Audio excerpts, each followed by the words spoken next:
స్వాగతం సుస్వాగతం. జర్నలిస్టుల పిల్లలకి 50% ఫీజు రాయితీ కల్పించండి. వర్కింగ్ జర్నలిస్టుల ఫెడరేషన్ కార్యవర్గం వినతి సానుకూలంగా స్పందించిన కలెక్టర్ హరేంద్ర ప్రసాద్ విశాఖపట్నం నవంబర్ 11.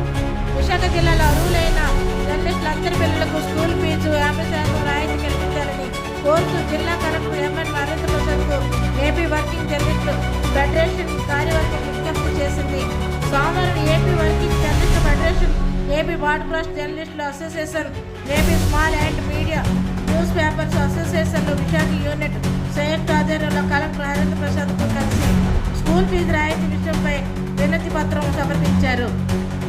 జాతీయ జర్నలిస్టుల సంఘం కార్యదర్శి గంట శ్రీనుబాబు, అర్బన్ అధ్యక్షులు పి నారాయణులు ఇందుకు సంబంధించిన వివరాలు కలెక్టర్కు తెలియజేశారు.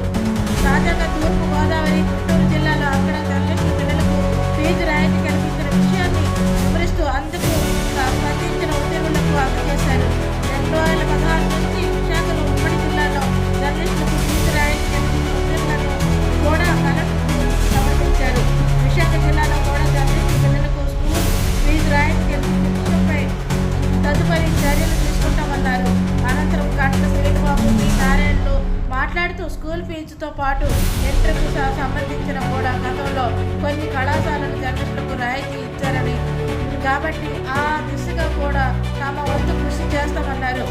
ఈ కార్యక్రమంలో ఫెడరేషన్ జిల్లా అధ్యక్షుడు శ్రీ శ్రీనివాసరావు, బ్రాడ్కాస్ట్ అసోసియేషన్ అధ్యక్షుడు ఈరోజు ఈశ్వరరావు, కార్యదర్శి గిరిజాడ మదన్, స్మాల్ అండ్ మీడియా పత్రికల అసోసియేషన్ అధ్యక్షుడు బిఎస్ జగన్మోహన్, కార్యదర్శి కె శ్రీనివాస, సంయుక్త కార్యదర్శి పి ప్రసాద్, ఫెడరేషన్ గాజువాక విభాగం అధ్యక్షుడు మితాని సూర్యప్రసాద్, కార్యనిర్వాహక కార్యదర్శకులు పి శిరీష, బాలు, కోసాగారి, జి రాంబాబు, సహాయ కార్యదర్శి జి రాజు, జిల్లా ఉపాధ్యక్షుడు శివప్రసాద్ తదుపరి జర్నలిస్టులు పాల్గొన్నారు.